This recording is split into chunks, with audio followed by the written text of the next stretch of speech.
Salam, hörmətli tamaşaçılar, hər vaxtınız xeyir olsun. Sizi Sağlam Olaq verilişində xoş gördük. Dəyərli izləyicilər, bugünkü verilişimiz demək olar ki, ən vacib orqanlardan biri olan öd kisəsi ilə bağlı olacaq. Verilişimizin qonağı isə uzman doktor və ümumi cərrah Babək Allahverdiyev, bizim Medika Hospitalının həkimi.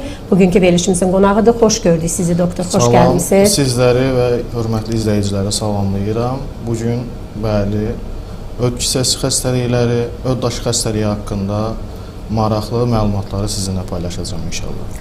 Təşəkkür edirik. Doktor, ümumiyyətlə bilmək istəyərdik ki, bildiyimizə görə daha doğrusu, öd kisəsi ən vacib orqanlardan biridir və onun funksiyası nədən ibarətdir və o olmadan yaşamaq mümkündürmü?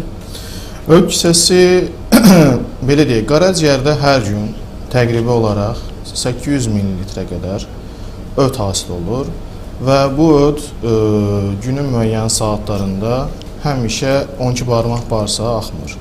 Öd kisəsi tam olaraq burada işə düşür. Yəni, qaraciyərin hazırladığı ödü kisədə depoluyur və insanlar qida qəbul etdiyi zaman müəyyən aralıqlarla 12 barmaq bağırsağa ötürülür. Bəs öd nəyə lazımdır? Öd 12 barmaq bağırsaqda qələvi mühit yaradaraq müxtəlif vitaminlərin, yağda həll olan vitaminlərin, A, D, K vitaminlərinin həll olunmasında, sorulmasında, eyni ilə mədə turşuluğunun neytrallaşdırılmasında olduqca vacib bir funksiya yerinə yetirir. Öd kisəsi isə tam olaraq bu funksiyanın vaxtaşırı, yəni insan gün ərzində bəzən 3 dəfə və ya 5 dəfəyə qədər yemək yeyə bilir, müəyyən aralıqlarla təbii ki. Təbii ki, xüsusi şəraitdə işinlə əlaqədar olaraq bu qida rasionları həmişə günün müəyyən saatlarında qəbul oluna bilmir. Bəli. Bu, tam olaraq öd kisəsinin həmin öyrəşdiyi rutin saatlardan kənarda ödün 12 barmaq bağırsağa axmağını təmin eləməsində kömək eləyir. Öd kisəsi olmadan yaşamaq olarmı? Əlbəttə ki, olar. Müəyyən müddətdən sonra orqanizm buna uyğunlaşır. Qaraciyərdə hazırlanan öd kisəsində artıq toplanmır. Birbaşa olaraq 12 barmaq bağırsağa yönləndirilir və beləliklə həzm prosesi yenə davam eləyir. Hər hansı bir problem falan yaranmır. Sadəcə təbii ki, müəyyən nüanslar var. Bunu da verilişin davam edən dəqiqələrində daha ətraflı şəkildə hər halda izah edə biləcəm deyə düşünürəm. Doktor, ümumiyyətlə əhali arasında ən çox rast gəlinən öd kisəsi xəstəlikləridir. Bax, bu öd kisəsi xəstəlikləri dedikdə biz nəyi nəzərdə tuturuq? Hansı xəstəliklərdir bunlar və bir də öd daşı xəstəliyi niyə yaranır? Əslində, belə deyək də, kökü hardan qaynaqlanır? Yaxşı sualdır təbii ki. Öd kisəsi xəstəlikləri insanlarda daha çox populyasiyada bu bilyar kolik dediyimiz öd kisəsi sancıları şəklində təsadüf edə bilər. Bəli. Öd kisəsi daşlarının, yəni öd kisəsinin iltihabı nəticəsində bu akut kolesistit dediyimiz, yəni kəskin kolesistit dediyimiz sindrom ola bilər ki, öd kisəsinin kəskin iltihabı prosesidir. Bu zaman ağrılarla, qusma, bulantı və əlavə simptomlarla müşahidə oluna bilər. Xroniki kolesistit isə kəskin kolesistit ağrılarının artıq xroniki formada remissiyalarla, relapslarla keçdiyi bir mərhələdir ki, ara-ara bu xəstəliyin şiddətlənməyi görünür insanlarda. Təbii ki, anatomik, patolojik olaraq da müəyyən dəyişikliklər orqanizmdə müşahidə olunur. Bununla yanaşı, biz bunları sadaladığımız kimi öd kisəsində poliplər də ola bilər ki, buna diqqət çəkmək istəyirəm. Öd kisəsində poliplər olduqca vacib bir mövzudur. Bəzən müxtəlif diaqnostik vasitələrlə gözdən qaçan məqamlar olur. Buna insanlar diqqət yetirmirlər. Çünki öd kisəsi polipləri zamanla xərçəngə çevrilə bilərlər, ciddi nəzarət altında tutulmalıdırlar. O ki, qaldı öd kisəsi daşları, öd kisəsindən daşlar nəyə görə yaranır? Normalda öd kisəsi möhtəviyyatında müəyyən bir tarazlıq vəziyyəti var. Burada öd turşuları, xolesterin, kalsium duzları, digər duzların müəyyən bir balanslaşdırılmış bir tarazlığı var. Əgər bu tarazlıq pozulursa, bunlardan hər hansı iki tərəfdən biri daha üstün qalib gəlirsə, mitselial forma dağılır və nəticədə öd kisəsində daşların əmələ gəlməsi üçün şərait yaranır. Bu necə olur? Əvvəlcə çöküntü şəklində, qum şəklində öd kisəsinin tərkibində qum kiçik daşlar yaranır. Daha sonra isə bu kiçik daşlar daha da böyüyür və böyük daşlara çevrilir. Bu nədən asılıdır? Təbii ki, genetik faktorlar həmişə müəyyən qədər rol oynayır. Genetik meyillik burada rol oynayır. Bununla yanaşı pasiyentlərin, ümumiyyətlə şəxslərin həyat tərzi, qidalanmağı, digər faktorlar da əhəmiyyət daşıyır. Burada hətta üstünlüyü belə deyərdim, həyat tərzinə verərdim. Çünki bəzən daha sağlam qidalanma ilə bu xəstəliyin qarşısını müəyyən mərhələlərdə, belə deyim, almaq mümkündür. Lakin bu xəstəlik görüldüyü zaman, yəni genetik yatqınlıq bu prosesi daha da sürətləndirən faktorlardan biri ola bilər, yəni belə deyim. Doktor, ümumiyyətlə öd belə deyək də kisəsini bəzi insanlar deyir ki, öd kisəsi götürəndən sonra müəyyən problemlər yaşayır. Vaxtaşırı belə deyək, ağrılar hiss eləyir, küt ağrılar, yaxud da ki, deyir ki, qaraciyərimdə problem yaranır. Nə dərəcədə doğrudur ki, məsələn, öd kisəsi doğrudan da götürüləndə qaraciyərdə hansısa bir funksiya, biraz orada problemlər yarana bilər? Bilirsiniz, bu maraqlı mövzudur. İnsanları çox zaman panik vəziyyətinə gətirib də çıxara bilər bəzi məqamlarda. Yəni, bu tamamilə doğru deyil. Bir növ mifdir. Öd kisəsi götürüldükdən sonra qaraciyərdə hər hansı bir problem, əgər əməliyyat uğurla nəticələnibsə, hər hansı bir problem yoxdursa, həzm sistemində görüləcək dəyişikliklər ilk 3 həftə, 1 ay üçün davam edə bilər. Öd kisəsi götürüldükdən sonra tamamilə orqanizm buna adaptasiya olur, uyğunlaşır. Sadəcə ilkin mərhələdə gözləməli olduğumuz müəyyən məqamlar var. Bu məqamlar nədən ibarətdir? Əməliyyat sonrasında pasiyentlər pəhrizlərinə diqqət eləməlidir. Təqribən 3 həftə, 1 ay qədər yağlı qidalardan müəyyən qədər uzaq durmalıdırlar. Ən önəmli məsələ insanın bioloji ritmidir. Yəni, müəyyən saatlarda, həmişə uyğun saatlarda qida qəbulu az-az, müəyyən qədər biraz ilk vaxtlarda, məqamlarda əgər acma hissi daha üstün gəlirsə, biraz tez-tez də yemək qəbul eləmək olar. Amma mümkün olduğunca lifli qidalarla bəslənib, yağlı, qızardılmış yeməklərdən bir müddət uzaq qalmaq lazımdır. Lakin bu da həmişəlik deyil. Bu pəhriz də həmişəlik deyil. 3 həftə, 1 aydan sonra hər kəs öd kisəsi əməliyyatından sonra özünün normal qidalanmağına, normal həyat tərzinə tamamilə davam edə bilər və bu qaraciyər üçün heç bir əlavə yük yaratmır. Çünki qaraciyərdə hasil olan öd birbaşa 12 barmaq bağırsağı axır. Yəni, burada öd kisəsinin hər hansı bir ekstra rolu olmur, yəni qaraciyərdə əlavə olaraq yüklənmir. Yəni, bu tamamən mifdir. Yəni. Doktor, bir çox xəstəliklərdə demək olar ki, əksər xəstəliklərin hamısında genetik faktor çox böyük, mühüm rol oynayır. Bax, burada daşların formalaşmasında genetik faktorun və həyat tərzinin rolu nə kimi əhəmiyyət kəsb edir? Bunu bilək, zəhmət olmasa. Belədir ki, genetik meyillik həqiqətən var. Öd daşı xəstəliyində tam olaraq müəyyən genetik meyillik varsa, ana və ya ata tərəfdə rast gəlinən müəyyən nümayəndələrdə öd daşının yaranma riski arta bilər. Yəni. Ona meyillik olur və yaxud normal populyasiyaya görə daha çox rast gəlinə bilər. Həyat tərzində isə bayaqda bu barədə müəyyən qədər təbii ki, məlumat verdim.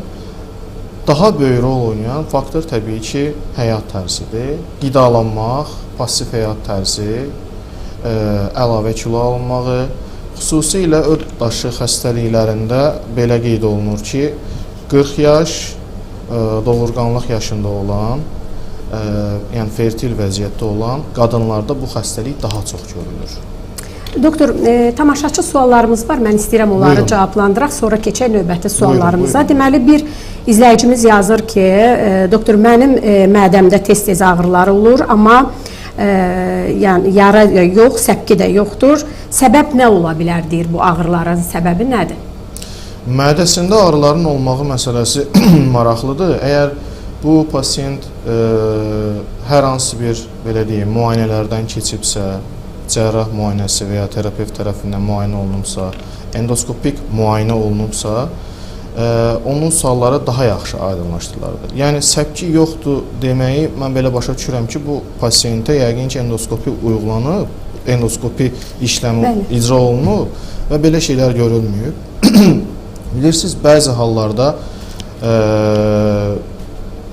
altda yatan başqa səbəblərdən də ola bilər ki, Bəli. sırf mədə lokalizasiyasında, yəni döş sümüyünün arxasında ağrılar hiss olunur. Bəli. Amma bu mədə ilə əlaqələndirilməyən başqa ağrılar da ola bilər. Təbii ki, Bəli. burada diferensial diaqnostika lazımdır ki, aydınlaşdırmaq lazım ki, doğrudanmı səbəb mədədir, yoxsa başqa orqanlar, yəni orada yerləşən digər orqanların mı problemidir, yəni onların mı çağrışıdır, yəni. Doktor, bir izləyicimiz də sual verir ki, Rasim adlı bir izləyicimiz sual verir ki, yəni məndə deyir, hər zaman köp yaranır. Bu ümumiyyətlə öd kisəsinin, qaraciyər yoxsa mədə bağırsaq problemindən əmələ gələn? Bilirsiniz, köp olduqca geniş bir, yəni insanların əksəriyyətinə görülən şikayət növüdür. Köp şikayəti eyni vaxtda həm mədəaltı vəzinin, həm qaraciyərin, həm də öd kisəsinin problemlərində yarana bilər. Öd daşı durğunluğunda, deyək ki, öd kisəsinin çox hipoaktiv vəziyyətində, əgər aktiv deyilsə, onda ödün lazımı qədər 12 barmaq bağırsağa qarışmamağı, tökülməməyi nəticəsində Bəli. bəzi qidalar köp yarada bilər. Bəli. Və ya mədəaltı vəzin hormonlarında, daha doğrusu fermentlərində müəyyən çatışmazlıq varsa, bunlar effektiv olaraq çalışmırsa, bu zamanda insanlarda köp sancıları görülə bilər. Qaraciyərdə öz funksiyasını tam olaraq effektiv görmürsə, bu zamanda görülə bilən məsələdir. Eyni ilə mədə 12 barmaq bağırsaqda xora vəziyyətində də insanları köp narahat eləyə bilər. Bir sözlə, köpün altda yatan bir çox xəstəliyi var. Bunu sadəcə nədən ola bilərlə yox, daha yaxşı olar ki, effektiv müayinədən sonra, lazım olan laborator və diaqnostik təhlillərdən sonra aydınlaşdırmaq mümkün ola bilər. Yəni, bu barədə daha effektiv nəticəni belə əldə etmək olar. Doktor, əslində bugün məsələn sizə müraciət edən medika hospitalda fəaliyyət göstərirsiniz. Təbii ki, hospitalın çox geniş auditoriyası var, çox sağlam, belə deyək, savadlı həkimlər çoxdur orada. Mən ilk öncə ilə təşəkkür edirəm oranın rəhbərliyinə, medika hospitalın rəhbərliyinə ki, sizi kimi həkimləri şərait yaradır ki, bugün bizim televiziyada efirdə çıxış edirsiniz və insanları maarifləndirirsiniz. Və birbaşa ilə özüm də belə deyək, mən istəyərdim ki, müraciət edeyim ki, bizi izləyən tamaşaçılar kanalı dəyişməyin, abunə olun və bugün doğrudan da çox maraqlı bir orqandan, daha doğrusu daha çox vacib bizə əsas orqanlardan biri olan öd kisəsi problemlərindən danışırıq və həkim bu barədə bizə geniş məlumat verəcək. Odur ki, baxın, yəni siz bugün hazırda efirə də müraciət edə bilərsiniz. Efirdən sonra da Babək doktorun əlaqə nömrələri, hospitalında əlaqə nömrələri efirdə siz görürsünüz. Həmin əlaqə nömrələrə siz əlaqə saxlayıb, yəni efirdən sonra da həkimin qəbuluna gələ bilərsiniz. Təbii ki, orada çox yüksək, belə deyək, həkimlər sizi gözəl şəkildə qəbul edəcək və müayinə edəcəklər. Doktor, mən sizə bir sualla bağlı da istəyərdim ki, aydınlıq gətirək. Ümumiyyətlə, insan bədənindəki hansı siqnallar var ki, o öd kisəsində problem olduğunu anlaya bilir? Və ağrının xarakterik və lokalizasiyası, ümumiyyətlə istəyərdik ki, bu barədə siz məlumat verəsiniz. Aydındır. Deməli, əgər pasiyentlərdə, şəxslərdə Bəli. Ağır, yağlı yeməklərdən sonra narahat edici şəkildə sağ qabırğaltı nahiyəsində kəskin ya da küt şəkildə ağrılar olursa, Bəli. əgər bu ağrılar kürək arası nahiyəyə qədər yayılırsa sağ tərəfə doğru, bəzən bu mədə ağrılarının da qarşı, mədədə olan problemlərin ağrılarla da lokalizasiya olaraq qarışa bilir. Amma daha çox ağır yeməklərdən 1 saat yarım, 2 saat sonra rast gəlinən sağ qabırğaltı nahiyədəki ağrılarla təzahür edir. Xüsusilə pasiyent yağlı yeməklərdən sonra şikayətlərinin daha da artdığını bildirir. Eyni ilə bu dediyim şikayətlər biliar kolik tərzində ağrılardır. Yəni, öd kisəsi sancısı kimi deyim, yəni bir haray kimi belə deyək də, yəni bir siqnal kimi. Amma əgər kəskin xolesistit dediyimiz, yəni öd kisəsinin kəskin iltihabı prosesi varsa, bu zaman şikayətlər daha intensiv olur, daha ciddi xarakterdə olur. Bu sağ qabırğaltı nahiyədə ağrılarla yanaşı qarın ön divarında, qabırğaltı nahiyədə həssasiyyət dediyimiz, həssaslıq, defans rebound dediyimiz əlamətlər, yəni qarın divarında rigidlik, bu kimi əlamətlər də özünü göstərə bilər. Xəstələrdə qusma, bulantı olur və bu qusmadan sonra xəstə çox vaxt rahatlamır. Eyni ilə təbii ki, hətta bu xəstələr müəyyən vaxtdan sonra artıq yağlı yeməklərdən çəkinirlər, hətta qidalanmaqdan artıq qorxmağa başlayırlar. Bəli. Effektiv olaraq artıq qidalana bilmirlər ki, düşünürlər ki, bu hal təkrarlandığı zaman onların həyat keyfiyyətini aşağı saldığı üçün bir növ qorxu yaradır insanlarda. Bəli. Digər əlamətlər olaraq, təbii ki, xəstə artıq pasiyent həkimə müraciət etdikdən sonra artıq diaqnostik olaraq laboratuar, ultrasəs müayinəsi və digər diaqnostik üsullardan istifadə edərək xəstəyə uyğun diaqnoz qoymaq mümkündür təbii ki. Doktor, çox belə deyək, ciddi problemdir əslində öd kisəsi, yəni götürülməsi, digər vaxtlardan bir müddətdən sonra təbii ki, digər orqanlara da müəyyən sirayət eləyir, yəni ağrılarda və yaxud da hansısa bir problemi yaratmağa başlayır. Çünki çox vacib orqandır bildiyimizə görə, xüsusilə də o, belə deyək də, qaraciyər üçün daha önəm kəsb eləyən orqan olduğu üçün siz daha gözəl bilirsiniz bunları. Problemlər ona görə də çox yaradır. Və bəlkə də elə köpün də buradan siz dediyiniz kimi elə əsas səbəblərindən ola bilər. Öd kisəsi xəstəliklərin diaqnostikasında hansı müayinə üsulları var ki, bu qızıl standart hesab oluna bilər? Öd kisəsi xəstəliklərində öd daşı xəstəliyindən sırf olaraq əgər söhbət gedirsə, hal-hazırda da az invazivliyi, yəni bəzən xəstələrin, pasiyentlərin maraqlı sualları olur. Bu sual elə bir növ cavablanmış olaraq. Məsələn, insanlar, pasiyentlər tez-tez ultrasəs müayinəsinə gedirlər və deyirlər ki, mən orada şüalanıram. Yox, qətiyyən elə deyil. Ultrasəs müayinəsi şüa deyil.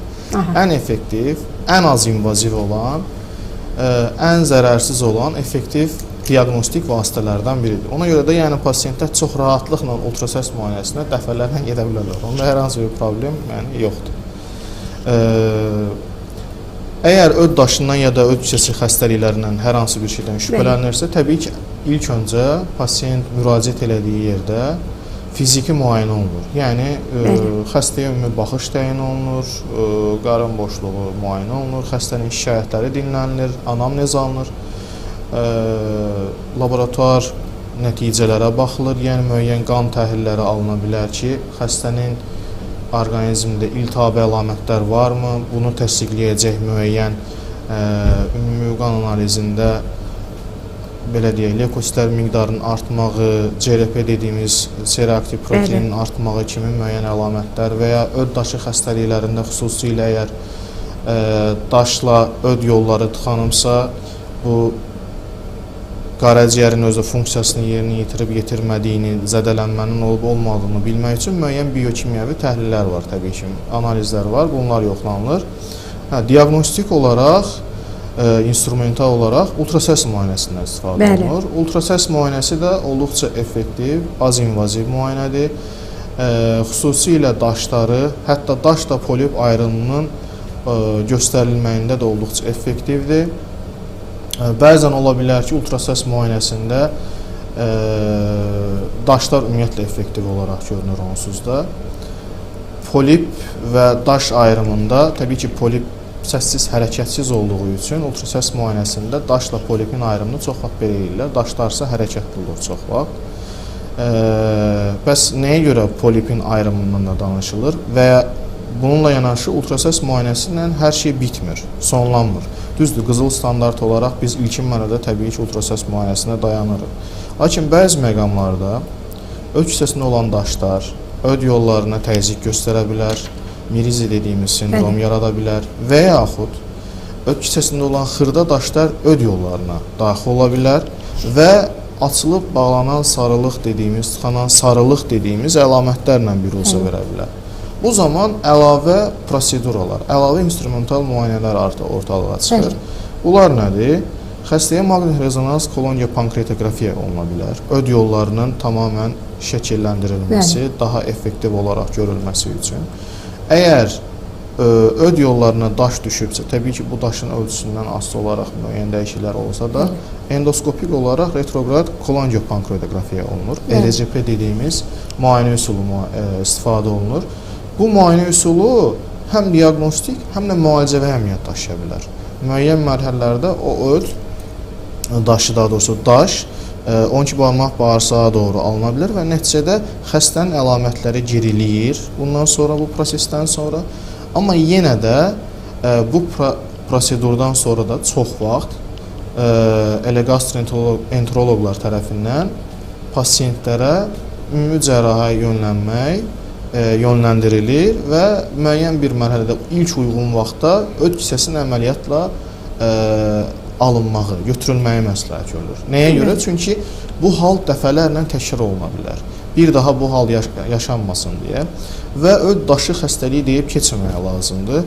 Məsələ burasındadır ki, hal-hazırda Azərbaycanda da ən çox pankreatit dediyimiz mədə-altı vəzinin iltihabı xəstəliklərinin ən böyük rast gəlinən səbəblərindən biri də biliar pankreatitlərdir. Biliar pankreatitlərdə öd daşlarına bağlı yaranmış pankreatitlərdir ki, bu zaman öd daşı səbəbilə mədə-altı vəzinin belə deyim, axarına baskı olur, mədə-altı vəzinin fermentləri 12 barmaq bağırsaq effektiv olaraq axa bilmir və bu da təbii ki, mədə-altı vəzdə problem yaradır, pankreatit yaradır və pankreatit olduqca təhlükəli bir xəstəlikdir, mortalite deyilir. Yəni, xəstənin bu xəstəlikdən ölüm faizi olduqca yüksəkdir, ciddi, progressiv davam edən xəstəlikdir, diqqətli olmaq lazımdır yəni bu məsələdə. Yəni, qısaca desək, instrumental müayinələrdə bəli, ultrasəs müayinəsi hələ də effektiv sayılır, qızıl standart qəbul oluna bilər, lakin bu hər xəstəyə görə dəyişə bilər. Bəzi məqamlarda cərrah və ya mütəxəssis əlavə müayinə proseduralarda təyin edə bilər ki, bu bizim təbii ki, diaqnostik arsenalımızda genişləndirir. Eyni ilə bəzi məqamlarda müalicə prosedurasında bizə əlavə imkanlar da yaradır. Yəni. Doktor, mən istəyirəm suala keçməmişdən öncə bizim rejissordan xahiş eləyək, sizin medika hospitalda hansı belə deyək müayinə və müalicələr, diaqnostik müalicə və müayinələr aparılır. Onları biz efirə verək, sonra isə biz sualımıza davam edərik. Hələlik rejissorumuz efirə verənə qədər siz müəyyən bir sualı cavablandırmaq daha maraqlı olardı. Çünki çox vaxt öd ağrılarından danışırıqsa, mədə... Medika hospitalda check-up endirimi başladı. Burada qanın ümumi analizi, alat, asat, QGT, ALP, kreatin, urea, urik asid, SRP, ASO, RF, lipid spektr, ümumi zolal və bilirubin fraksiyası 180 manat deyil, cəmi 120 manat. Mən sağlamlığımı Medika hospitala etibar edirəm. Medika hospital, dəqiq müalicənin doğru ünvanı. Doktor, biz izlədik sujeti və görürük ki, doğrudan da medika hospitalda çox geniş şəkildə bütün müayinə və müalicələrin belə deyək, aparılması mümkündür. Hətta klinikada belə deyək, uzman həkimlərin də sayı çoxdur. Mən bir neçəsini tanıyıram. Mən istəyərdim ki, bax, biz öd kisəsindən söhbət eləmişkən, yəni burada öd ağrıları bəzən bağırsaq, belə deyək, mədə ağrıları ilə qarışdırıla bilir. Yəni, əgər bir xəstənin ödü ağrıyırsa, deyir ki, elə bilirəm ki, sancı başqa yerdən gəlir, yəni deyirlər ki, mədəm ağrıyır. Yəni, bunu xəstə qarışdırdıqda artıq həkim, belə deyək, müəyyən üsullarla müayinə etməsə, ona təbii ki, müalicə yazmaq biraz çətinləşir. Və vaxtında əgər xəstə müraciət etmirsə, o da müəyyən başqa bir problemi yarada bilir. Odur ki, bax, elə bu qarışdırırlar ki, məsələn, mədə ağrısı ilə bunları bir-birindən necə fərqləndirə bilirsiniz? Yəni, əvvəl hansı metodlardan, belə deyək, profilaktik tədbirləri seçirsiniz? Məsələ burasındadır ki, yəni düzdür, simptomlar müəyyən qədər ağrı lokalizasiyası olaraq bəzən bir-birini yamsılaya bilər, mümkün bilər, oxşar ola bilər.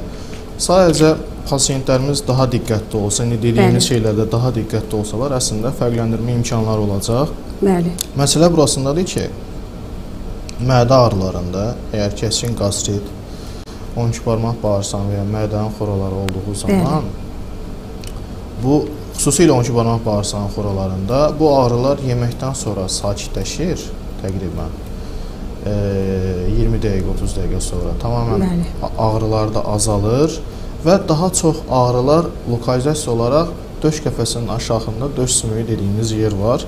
Tam olaraq burada cərəyan edir. Təbii ki, bu ağrılar bəzən sağa da sola da yayıla bilər, təbii. Amma daha çox populyasiyada rast gəlinən bu əlamətdir. Və yenə təkrar edirəm, müəyyən ağrılar yeməkdən sonra azalır. Düzdür, mədə xoralarında xüsusilə qıcıqlandırıcı qidalardan, kofe, istiotlu belə deyək, qidalar qəbul etdikdən sonra bu ağrılar kəskinləşə bilər, şiddətlənə bilər. Amma öd kisəsi ağrılarında isə vəziyyət biraz fərqlidir. Öd kisəsi ağrılarında xüsusilə yağlı qidalardan sonra, ağır qidalardan sonra və ya qida rasionlarında karbohidrat, yağ, zulalın tamamən qarışdırılmış bir vəziyyətdə rasionlara, yəni porsiyalara riayət olunmaması nəticəsində, qəbul nəticəsində ağrılar o vaxt daha da şiddətlənir və bu ağrılar həmən şiddətlənmir. Qida qəbulundan 1 saat yarım, 2 saat sonra xüsusilə şiddətlənməyə başlayır. Narahat edir, qusma bulantılarla müşahidə olunur və ağrılar kürək arası, sağ qabırğaltı nahiyyə, sağ kürəyə yayılır. Məsələ burasındadır ki, yəni ağrılar öz lokalizasiyasına görə, bəzi əlamətlərinə görə bir-birindən ayrılır. Yəni bunlara əgər pasiyentlər diqqət eləsələr, bu zaman tam olaraq səbəbi aşağı-yuxarı artıq özləri üçün müəyyənləşdirmiş olacaqlar. Amma yenə təbii ki, istisnalar həmişə var. Bəzən fərqləndirilən hər orqanizm özü üçün spesifikdir. Hər fərdin özünün orqanizmində müəyyən dəyişikliklər özünü fərqli təzahür edə bilər. Bəli. Belə olduğu üçün də təbii ki, müəyyən əlamətlər qarışa bilər. Bunun üçün də bu şikayətlər olanda məsləhət görürəm ki, mütəxəssisə müraciət eləsinlər, həkimə müraciət eləsinlər.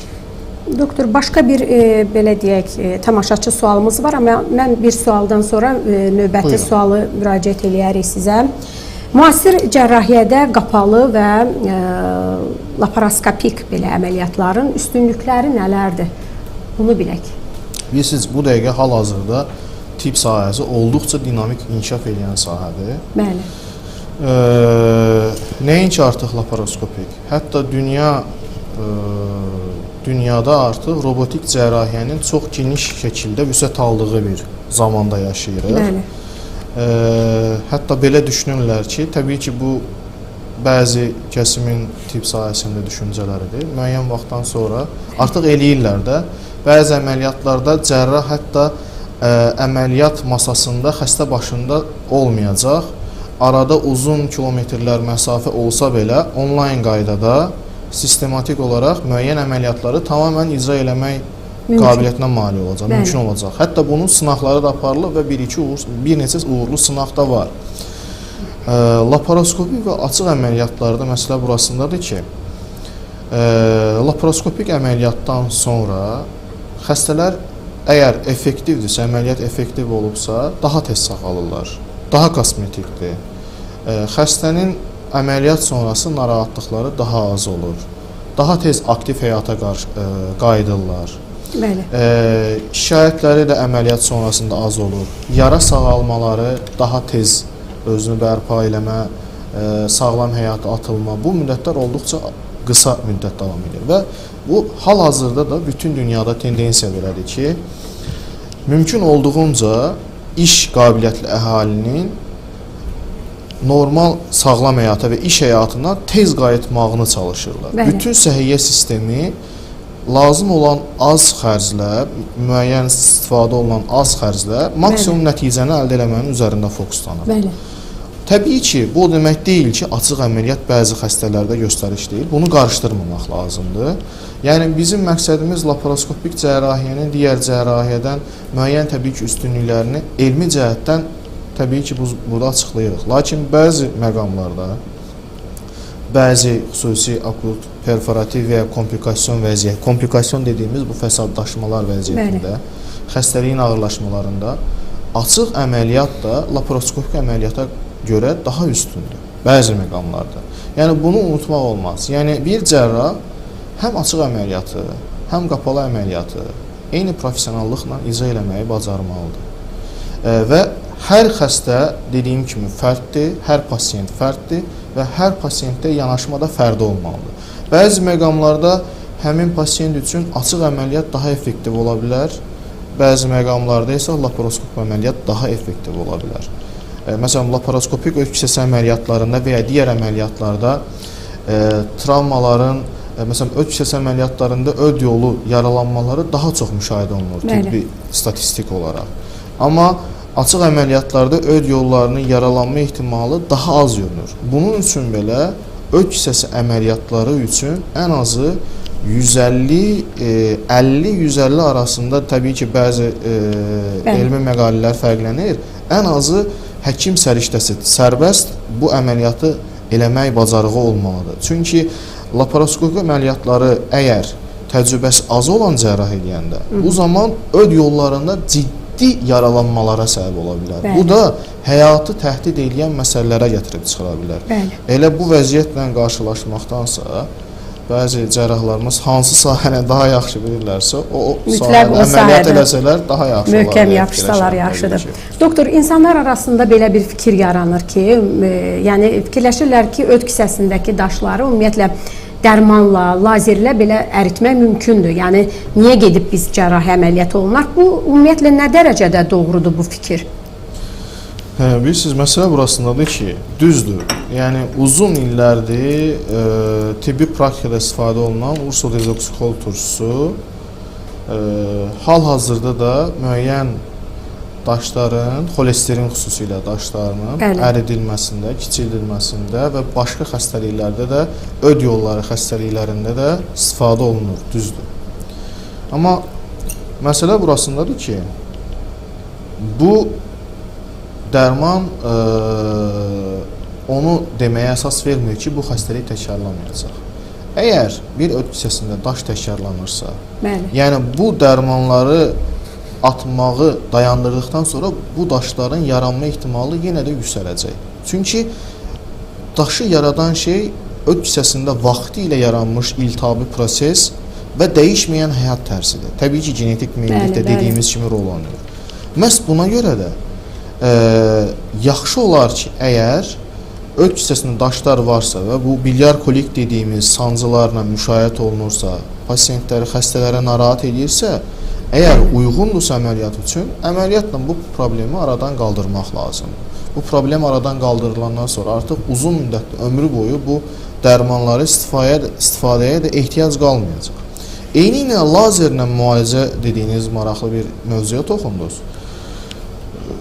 Hal-hazırda da öd daşı xəstəliyi olan xəstələrdə, ümumiyyətlə əgər dediyim xəstəliklər, kəskin xronik xəstəliklər, alovlanmalar varsa, qızıl standart əməliyyatdır və əməliyyatda da hal-hazırda qızıl standart laparoskopik yolla öd kisəsindən xaric olunmalıdır.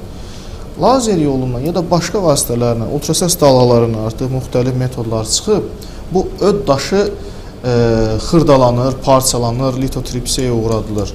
Siz bu böyük riskdir. Məsələ burasındadır ki, əgər böyük daş daha kiçik hissələrə parçalanırsa, onun öd yollarına düşmə ehtimalı artır. Normalda öd hissəsində daş olanda, onun klinik əlamətləri yəni yüngül formadan ağır formaya qədər dəyişə bilsə də, əgər bu daşlar öd yollarına daxil olursa, öd yolunda tıxanma yaradırsa, siz indi təsəvvür edin, qaraciyərdən gələn öd hissəsinə toplanır, yol bağlıdır amma. 12 barmaq bağırsağa axa bilmir. Öd hissəsi şişə gedir. Hidrops dediyimiz bir vəziyyət yaranır. Hətta elə bir vəziyyət ola bilər ki, iltihab falan qoşulsun və öd hissəsi dəlinsin. Və bu dəlinmiş vəziyyətdə iltihab tamamən bütün qarın boşluğuna yayılsın və sepsis dediyimiz daha təhlükəli bir proseslə qarşılaşılsın.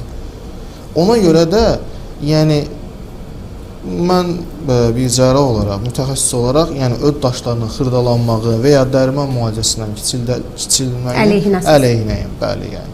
Çünki daha ciddi problemlər və fəsadlar yarana bilər ki, sonradan bu fəsadlar bilirsiniz, ümumiyyətlə cərrahiyyədə qayda belədir ki, planlı elektiv əməliyyatlarda da həmişə fəsadlaşma olur. Və hər bir cərrah həyatında belə bir şey yaşayır. Mütləq əməliyyatlarında, ən ideal şəkildə gedən əməliyyatlarda belə problem yaşana bilər. Amma məsələ burasındadır ki, xəstə təcili bir vəziyyətdə xəstəxanaya daxil olduğu zaman xəstənin sepsis, yəni iltihabi proses əgər vəziyyətə qoşulubsa, onda əməliyyat sırasında əməliyyatdan sağ çıxma ehtimalı faizləri aşağı düşməyə, əməliyyat sonrası fəsadlaşmalar artmağa, yəni xəstənin həyatı üçün ciddi təhlükə yaranmağa başlayır.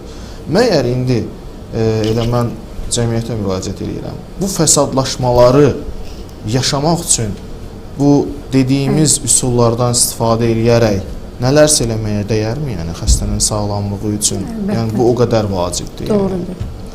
Doktor, bir tamaşaçı sualımız var. Deyir ki, bugün müasir qidalar ümumiyyətlə belə bir fəsadları törətməkdə daha belə özünə yer açıb, amma yəni hazırki vəziyyətdə biz hansı qidalardan deyir uzaq olmalıyıq ki, bax bugün belə bir problemlər də yaşamasın. Olduqca maraqlı mövzuya toxundunuz. Biz indi təbii ki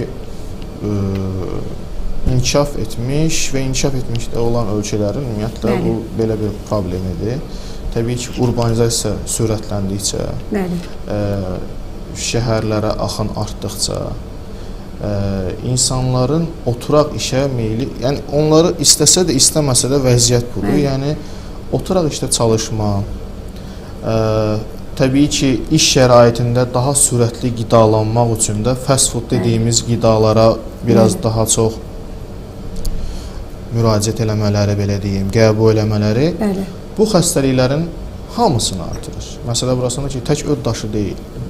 Mədə 12 barmaq, bağırsaq xəstəlikləri, mədə-altı vəzi xəstəlikləri, düz bağırsaq, qalın bağırsaq, yoğun bağırsaq xəstəlikləri, bunların hamısında bir artma tendensiyası var. Məsələ burasındadır ki.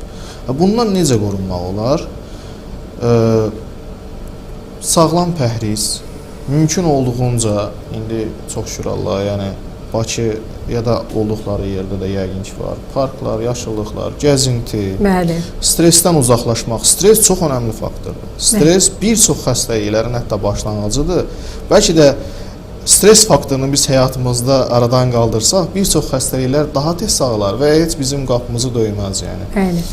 Sağlam qidalanmaq, sağlam həyat tərzi. Əgər bacarırlarsa, alınırsa, mütləq deyil ki, yəni hansısa bir yerə gedib idmanla məşğul olsunlar. Bu ev şəraitində ola bilər, həyat şəraitində ola bilər. Yəni biraz da aktiv həyat tərzi yaşamaq lazımdır. Ən azı heç nə edə bilmirlərsə də yürüyüş eləmək lazımdır, gəzmək lazımdır, heç olmasa.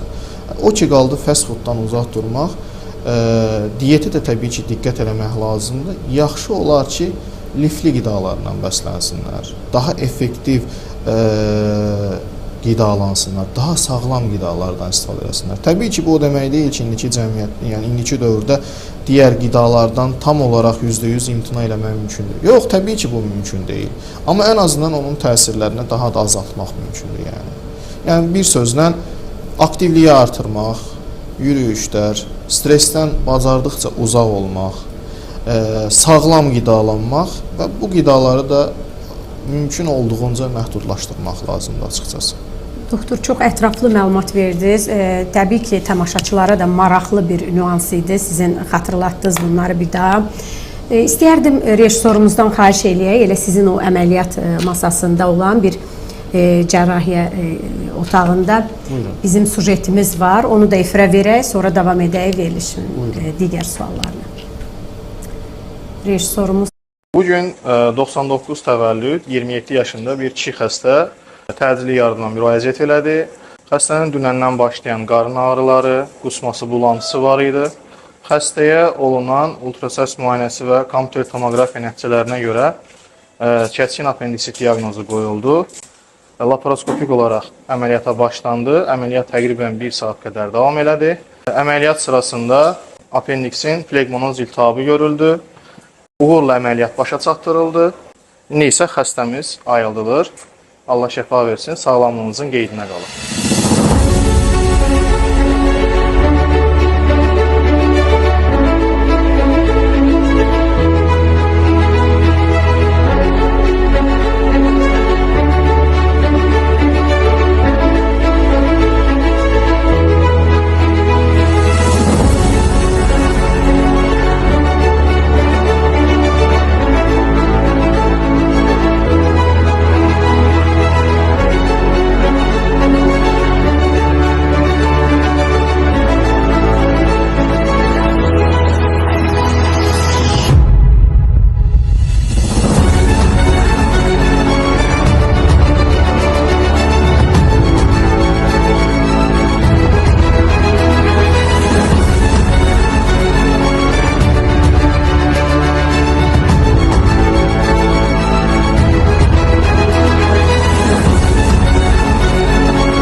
Yəqin ki, tamaşaçılarımız da yəni baxdılar, hər kəs görür, siz yəni əməliyyat olarkən doğrudan da insanların həyatı ən önəmli, ən vacib məsələdir. Tamamilə. Və bir həkimin də nə qədər yəni o belə deyək xəstənin üzərində əməyi, çətinlik və məsuliyyəti olduğu təbii ki, daha önəmlidir bir həkim üçün.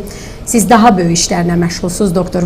Bu işlərdə sizə doğrudan da uğurlar, müvəffəqiyyətlər arzu edirik. Təşəkkür edirəm. Amma bizim bir sualımız var, doktor. Bax, izlədik ki, doğrudan da həqiqi mənada çox məsuliyyətli, çətin sahədir və əməliyyat ümumiyyətlə olunmayan, gecikmiş bir öd kisəsi problemindən danışırıq. Bax, burada kəskin, belə deyək, xolesistit hansı ciddi fəsadlara yol aça bilər? Maraqlı mövzuya toxundunuz, haqlısınız. Əgər məsələ biliar kolikdirsə, yəni öd kisəsi sancıları falan varsa, xəstədə ara-ara tıxanmalarla, yaranan ağrılarla təzahür edirsə, bu ağrılar müəyyən vaxtdan sonra bəzi ağrı kəsicilərlə ya da başqa proseduralarla bəlkə də keçir. Amma kəskin xolesistit yarandığı vaxt, yəni öd kisəsinin kəskin iltihabı prosesi yarandığı vaxt, əgər bu xəstəliyə vaxtında müdaxilə olunmasa, bakteriyalar və əlavə infeksiyalar qoşulduğu vaxt, bu xəstəlik yüngül formadan ağır formaya qədər müxtəlif mərhələlərdə təzahür edə bilər. Yəni, əgər xəstəyə düzgün müalicə olunmadıqda, ümumiyyətlə, hal-hazırda da, bütün dünyada ilə Amerikada da ən çox cərrahi təcili əməliyyat olunan xəstəlik öd kisəsi əməliyyatları sayılır. Çünki öd kisəsinin kəskin xolesistit sayılır. Kəskin xolesistit ilk 48-72 saat ərzində ən çox əməliyyata başvurulan əməliyyat formasıdır. Yəni, daha çox əməliyyat olunan öd kisəsi xəstəlikləridir. Bu xəstəlikdə bəs nə baş verir? Deyək ki, biz çox ciddi yanaşmadıq bu prosesə. Bu zaman öd kisəsi iltihablaşır, öd yolu tıxanır. Öd yolu tıxandıqdan zaten sonra öd kisəsi şişməyə başlayır. Müəyyən vaxtdan sonra onun daxilində olan öd artıq sorulmağa başlayır. Sadəcə, daha doğrusu pigmentasiya, belə deyim də, öd şişdikdən sonra kəsənin hidropsu baş verdikdən sonra artıq öd kisəsinin divarında qanlanma pozulmağa başlayır, durğunluq yaranır. Öd kisəsinin nekrozu dediyimiz, qangrenoz kolesistit dediyimiz bir vəziyyətlə qarşılaşırıq və bu qangrenoz vəziyyətdə divarı olduqca incələşdirir və bir yerdən sonra artıq öd kisəsi dəlinir. Bu dəlinmə qarın boşluğuna doğru da ola bilər, qaraciyərlə öd kisəsi yatağı arasında olan hissəyə də ola bilər və yaxud əgər öd yollarından və ya 12 barmaq bağırsağa yaxın bir yerdə yerləşibsə, orada ola bilər. Məsələn, hətta safra daşı ilə olsa, yəni öd kisəsi daşına bağlı olan ileoslar dediyimiz, yəni qəbzliklə nəticələnən xəstəliklər də var. Bəli, bəli. Əgər bu infeksiya bayaq da qeyd elədiyim kimi bütün qarın boşluğuna yayılarsa, yəni öksüsəsinin ampiyemi dediyimiz vəziyyət daha da ağırlaşarsa, bu zaman sepsis yaranır. Sepsisdən sonraki mərhələdə əgər vaxtında müdaxilə olunmazsa, effektiv müdaxilə olunmazsa, sonrasında şiddətli sepsis dediyimiz hal ortaya çıxır. Bəli. Şiddətli sepsisdən sonra artıq MOTS dediyimiz vəziyyət, yəni multiorqan yetməzliyi sendromu yaranır. Bəli. Və multiorqan yetməzliyi sendromunun da müəyyən mərhələdən sonra artıq geri dönüşümsüz olaraq inkişaf edir və letal sonluqla nəticələnir. Çox təəssüf ki, letal sonluqla, yəni ölümlə nəticələnir. Yəni, bəsit bir xəstəlik deyib keçinməyə lazımdır. Vaxtında əgər cərrahi müdaxilə və ya hər hansı bir müdaxilə olunmadığı tərzdə bu xəstələrin ölümünlə nəticələnə bilər, letal sonluqla nəticələnə bilər. Ona görə də mütləq şəkildə vaxtında müdaxilə eləmək lazımdır. Vaxtında problem aradan qaldırılmalıdır. Hətta son mərhələlərdə artıq müəyyən müalicə belə çox effektiv olmaya bilər artıq. Geri dönüşümsüz mərhələyə gəlib çata bilərlər. Risk olduqca getdikcə mortalitet dediyimiz, yəni müəyyən xəstəlikdən ölüm ehtimalı, yəni letal sonluq faizi arta-arta gedir yəni. Ona görə də diqqətli olmaq lazımdır. Doktor, doğrudan da çətin prosesdir. Əslində bu öz əlamətlərini necə biruzə verir, göstərir? Yəni hər hansı bir xəstə bilir ki, məsələn mənim öd kisəmdədir problem, hansı ki deyir ki, bu mədə ağrısına da belə oxşuyur, mədədə də o sancılar baş verir. Yəni bir sıra orqanlara vurur ağrı. Ona görə də necə elə insan özü təyin eləyə bilər ki, məsələn mənim öd kisəmdədir problem? Mənim pasiyentlərə məsləhətim, təbii indi dediyimiz müəyyən əlamətlər, sağ qabırğaltı nahiyədə ağrılar, qusma, bulantıdan danışdıq, yağlı yeməklərdən sonra problemlərdən danışdıq. Amma bu mərhələdə pasiyentlərin özlərinə həkimlik etməkdən daha ziyadə vaxtında tam ixtisaslaşdırılmış şəkildə həkimlərə müraciət etməlidir. Çünki bəzən onların düşündükləri şeylər elə olmaya da bilər. Fərqli fikirdə və ya düzgün olmayan düşüncədə də ola bilərlər. Ona görə də mən həmin pasiyentlərə sadəcə məsləhətim uyğun bir yerdə ixtisaslaşdırılmış həkim yardımı almaqdır. Yəni. Məsələn, bunları fərqləndirmək bəzən sizi inandırım, nəyə görə bunu deyirəm, bəlkə pasiyentlərin də yanlış anlaya bilərlər. Həkimlər belə bəzi xəstəlikləri fərqləndirmək üçün əlavə diaqnostik proseduralara müraciət edirlər.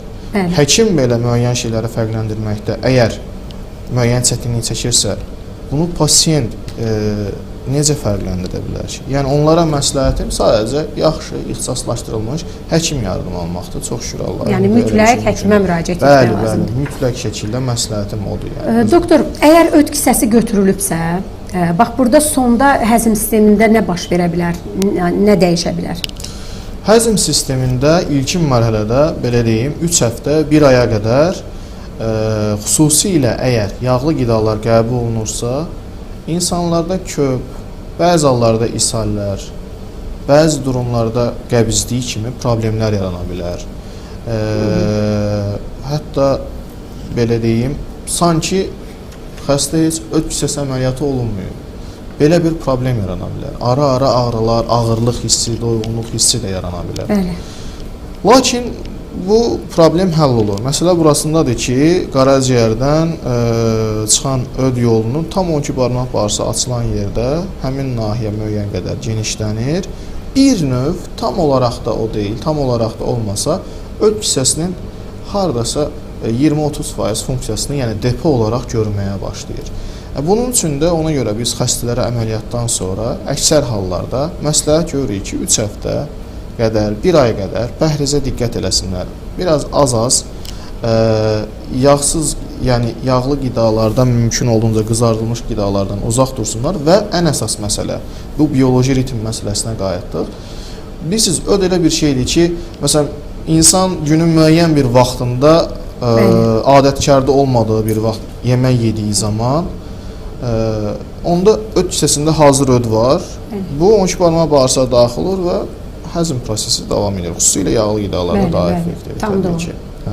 Amma öd olmayanda, yəni adət olunan vaxtdan kənar bir vaxtda yemək yeyildiyi zaman artıq o öd yavaş-yavaş axmağa başladığı üçün həzm sistemində düzdür. Müəyyən diskomfort hissi, xoşa gəlməyən hallar yarana bilər. Ona görə də məsləhət görülür ki, bəyənilir ki, öd kisəsi əməliyyat olduqdan sonra xəstələr çalışsınlar ki, müəyyən saatlarda, həmişə eyni saatlarda və ya o saatlara yaxın vaxtlarda yemək qəbul etsinlər. Deyək ki, sabah deyək ki, saat 7-də qida qəbul edirlər, günorta saat 12-1 kimidir, axşam da saat 6-7 kimi. Bundan kənar vaxtlarda qida məcbur deyillərsə qəbul eləməsinlər. Təqribən 4 həftə, 1 aya qədər belə davam eləsinlər. Amma bu o demək deyil ki, xəstə bu qidaları qəbul eləməməlidir. Yəni deyirsiniz əməliyyatdan sonra ki, bu pəhriz var ki, bu müvəqqətidir. Tamamilə müvəqqətidir. Yəni burada məhdudiyyətlər yoxdur. Xeyr, ömrün sonuna qədər bunu yemək olar, bunu yemək olmaz. Qətiyyən yoxdur. Yəni müəyyən müddət müvəqqətidir. Amma sadəcə mən belə bir şey də deyim. Orqanizm özünü belə deyim, idarə edən, proqramlayan bir funksiyaya da malikdir. Yaxşı olar ki, əgər insanlar bacarırsa, lap öd kisəsi əməliyyat olmasın belə.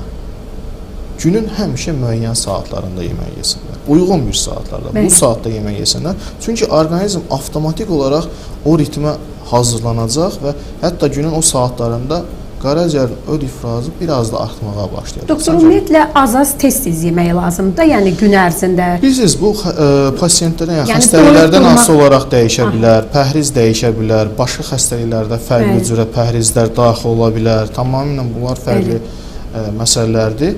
Amma bəyənilən şey, məsələn, indi insanların əksəriyyətini narahat edən obezitə, yəni həddən artıq piyələnmə məsələlərində, köklük məsələlərində məsləhət görülür ki, az-az, qısa müddətdə, az-az, biraz tez-tez yemək. Əgər deyək ki, birdən-birə çox qida qəbul edib, bu enerjinin hamısı onsuz da effektiv olaraq istifadə olunmursa, bunun artığı depo olaraq qaraciyərdə müəyyən vaxtdan sonra yağlar olaraq depolanır. Ona görə də az-az effektiv qidalanmaq və bu enerjini sərf eləmək daha effektivdir deyə fikirləşirəm. Doktor, bugün çoxları fikirləşir ki, öd kisəm yoxdur, artıq qaraciyərim yüklənir qorxusu ilə yaşayırlar və belə xəstələrə nə məsləhət görərsiniz? Valla, belə xəstələr heç nədən ötürü narahat olmasınlar. Yəni, bu tamamən mifdir. Yəni, öd kisəsi olmayan xəstələrin qaraciyəri yüklənmir. Bu, dediyim kimi, qaraciyərdə öd onsuz da gün sutkalıq olaraq 500-800 ml qədər hazırlanır. Və bu 12 barmaq bağırsağa axır. Müəyyən müddətdən sonra qeyd elədiyim kimi orqanizm özünü tənzimləyir. Sadəcə diyetə nəzarət etməyə lazımdır bir müddət, sağlam həyat tərzi yaşamaq lazımdır əgər bacarırlarsa. Yəni bunlar lazımdır məncə. Yəni bu digər məsələlər mifdir. Yəni əsas məsələ, yəni öd kisəsi olmadan da insanlar çox rahatlıqla yaşaya bilər. Sadəcə ilkin mərhələdə diyetə diqqət eləmək lazımdır, pəhrizə diqqət eləmək lazımdır. Sonrasında isə bütün hər şey öz yoluna, axarına düşəcək. Yəni. Əslində belə deyək, öd kisəsində daşın yaranmaması üçün, yəni hansı səbəbi ortalıqdan qaldırmalıyıq?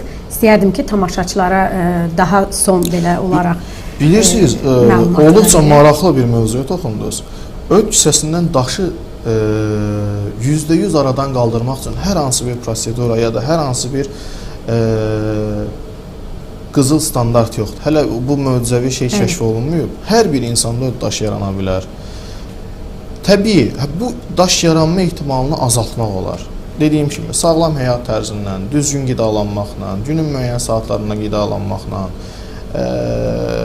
xüsusilə məsələ burasındadır ki, bəzən insanlar yeməkləri arasında çox uzun fasilələr verirlər, uzun müddət ac qalırlar. Bax, məsələn, uzun müddət ac qalmaq öd kisəsi daşları əmələ gətirilməsində bir faktorlardan biridir.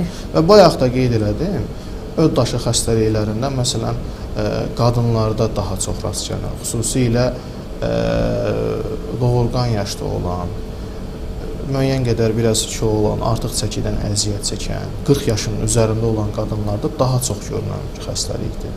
Amma təbii ki, bu say nisbəti müəyyən qədər dəyişə bilər. Dediyim kimi, sağlam pəhriz, aktiv qidalanma, yəni daha doğrusu aktiv həyat tərzi və düzgün qidalanma müəyyən qədər bu problemləri azalda bilər. Amma yenə də %100 olaraq heç kəs öd daşı xəstəliyindən sığortalanmayıb. Yəni. Doktor, sürətli çəki itirmə özü, məsələn, ağır pəhrizlər, sonra belə deyək, bariatrik əməliyyat sonrası öd daşı formalaşması ilə əlaqəsi varmı? Çox maraqlı mövzuya toxundunuz. Mən də sanki toxundum, yəni Bəli. çox qırağından bu sualın.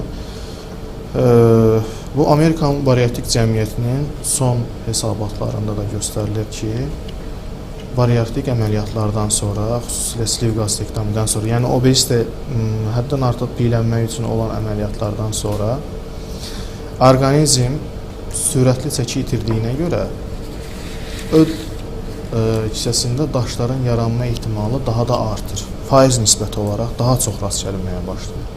Hətta belə düşünülür, yəni belə daha doğrusu araşdırmalar göstərir ki, hər 10 xəstədən 3-də 4-də bu əməliyyatların 25%-ə qədərində, yəni öd daşı yaranma ehtimalı xüsusilə artır. Bu o demək deyil ki, yəni hər obezite əməliyyatı olan xəstələrdə öd daşı əməliyyatı da eyni seansda olunmalı və ya olunmalıdır. Məsələn, bunun üzərində daha çox düşünə bilər. Son tədqiqatlar göstərir ki, əgər orqanizm bir həftə ərzində əgər 1.5 kiloqram, 1 kilo yarımdan daha çox çəki itirirsə və ya ay ərzində 6 kilo yarım, 8 kilo və bundan daha bunun üzərində çəki itirirsə, öd daşı yaranma ehtimalı artır. Öd daşı xəstəliyi ehtimalı artır. Olduqca maraqlı nüansdır. Buna görə də uzun müddətli müxtəlif Avropa, Amerikada olan, bariatrik sahədə olan cərrahların konsulyumları olur, belə deyim, müzakirələr olur, elmi konfranslar olur ki, bəs biz neyniyək bu vəziyyətdə? Biz bu xəstələrdə yəni öd kisəsini birbaşa əməliyyat eləyərək götürək, yoxsa öd daş əmələ gələcək axı? Bir də təzədən xəstəyə əməliyyat riski yaranır. Yoxsa bu xəstələrə yəni heç nə eləməyək, sonradan yenidən öd daşı yarandığı zaman, o zaman ayrı bir əməliyyat eləyək. Yəni son qəbul olunmuş qərara görə göstərilir ki, əgər əməliyyata girməzdən qabaq xəstənin anamnezində, yəni öz keçmişində vaxtı ilə təkrarlayan öd kisəsi atakları dediyimiz sancıları olubsa, ultrasəs müayinəsindən təsdiq olunan öd kisəsi daşı varsa, lal belə olsa, öd kisəsi daşları varsa, kiçik daşlar, çöküntü, fərqi yoxdur. Bəli. Həyatının hər hansı bir dövründə öd kisəsi kəskin və ya xronik kolistit dediyimiz mənzərə ilə qarşılaşıbsa, Bəli. Öd kisəsində polip varsa və bunun ölçüsü 1 santimin üzərindədirsə və ya böyüməyə meyillidirsə, bu risklər varsa, o vaxt həmin seansda sliv qastektomi seansında eyni vaxtda öd kisəsi əməliyyatı olunur və laparoskopik yolla öd kisəsi də xaric olunur. Yox. Əgər öd kisəsində hər hansı bir daş yoxdur, hər hansı bir simptom yoxdur, heç bir şikayəti yoxdur, hər hansı bir müayinələrdə də problem yoxdursa, bu zaman əməliyyat olunmağı məsləhət görmürlər. Çünki normalda xəstə üçün sliv qastektomi əməliyyatı müəyyən risk daşıyır. Və təsəvvür edin, əməliyyatın böyük hissəsi olduqca effektiv şəkildə icra olunub, öd kisəsi əməliyyatı olunduğu zaman, yəni xəstədə hər hansı bir simptom falan dediyim əlamətlər olmadığı halda, əməliyyat olunduğu zaman öd yollarında əgər zədələnmə olsa, bu vaxt xəstənin həyat şəraiti, yəni bu sırf fəsadlaşmanın ucbatından ağırlaşacaqsa, çox ciddi bu həkim xətası sayıla bilər, yəni ciddi ağırlaşma, fəsadlaşma sayıla bilər. Yəni bir növ sualınıza biraz geniş tərkibdə cavab verdim. Cərrahiyyə sahəsindən əlaqədar olan məsələyə də cavablandırmaq istədim. Bəli, bəzən ola bilər ki, pasiyentlər təəccüblənə bilər ki, nəyə görə obezite, yəni bariatrik cərrahiyyə zamanı öd kisəsi əməliyyatı da daxil olunur. Bunun sırf daxil olma səbəbi budur. Çünki biz obezite cərrahiyyəsi girdiyimiz zaman, xüsusilə sliv qastektomidə deyil, qastrik bypass dediyimiz, yəni öd yollarının belə deyək, transpozisiyası dəyişdirilməsi, normal anatomik yerinin dəyişdirilməsi vəziyyətlərində xüsusilə bu əməliyyatlarda öd kisəsinin əməliyyatlarını mütləq şəkildə məsləhət görürlər. Yəni. Təbii ki, Avropa, Amerika cəmiyyətləri arasında müəyyən qədər aşağı-yuxarı bəzi məqamlarda fərqlər ola bilər, amma yekun gəlinən qərar konsensus belədir. Amma silik qaz sistemlərdə buna ehtiyac yoxdur. Məsələ burasındadır ki, öd yollarının anatomik olaraq pozisiyası dəyişdiyi zaman 12 barmaq bağırsağında, qastrik bypass dediyimiz xəstəliklərdə, əgər öd yollarında problem olarsa, öd daşları öd yollarına daxil olduğu zaman xolangit dediyimiz problemlər yaranarsa, bu zaman endoskopi vasitəsindən öd yollarına daxil olmaq da çətinləşir. Yəni,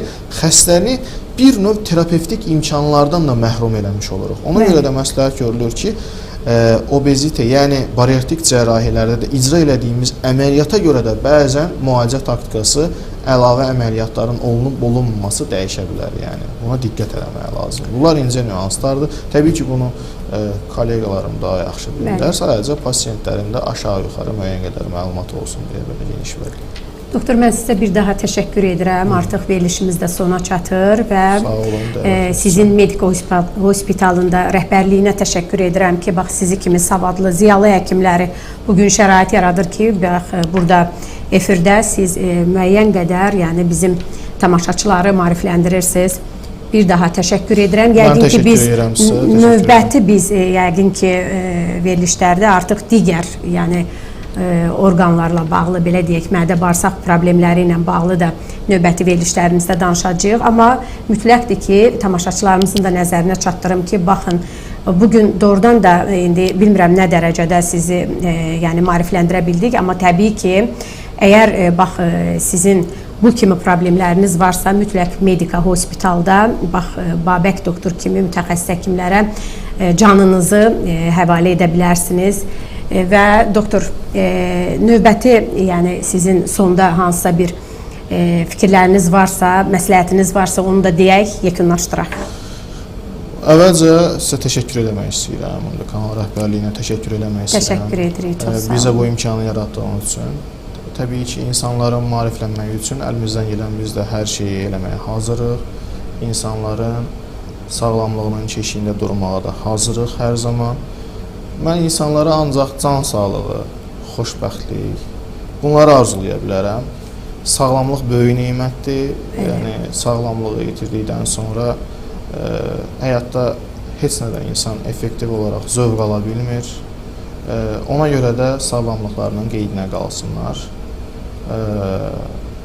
Başqa sözüm yoxdur, yəni. Bir daha təşəkkür edirəm, doktor. Hörmətli tamaşaçılar, siz hazırda Sağlam Olaq verilişinə baxırdınız. Verilişimizin qonağı isə Medika Hospitalın uzman doktoru, ümumi cərrah Babək Allahverdiyev bizimlə idi. Sağ olun, növbəti görüşənə qədər.